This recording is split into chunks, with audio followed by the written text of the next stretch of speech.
Bocah hampir tertabrak kereta api di stasiun Cibatu, Garut, Jawa Barat.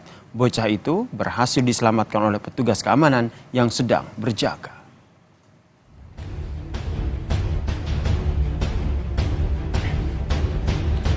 Inilah saudara detik-detik saat seorang bocah yang berada di antara dua rel hampir tertabrak kereta yang datang dari arah timur menuju barat. Melihat bocah tersebut, saudara, seorang petugas keamanan berlari ke arah si bocah. Tugas itu pun langsung menggendong dan menyelamatkan bocah tersebut.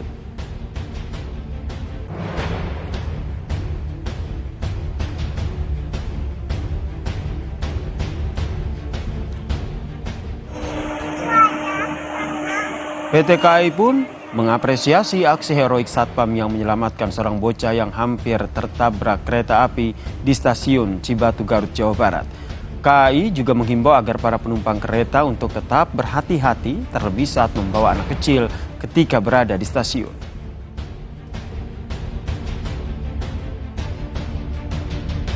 PT Kereta Api Indonesia Daerah Operasi 2 Bandung mengapresiasi petugas security yang dengan sigap mengamankan anak tersebut dari bahaya. Kami menghimbau orang tua atau yang mendampingi anak-anak di stasiun untuk senantiasa waspada dan menjaganya. Kami juga dengan tegas melarang masyarakat beraktivitas di jalur KA untuk aktivitas selain untuk operasional perjalanan kereta api.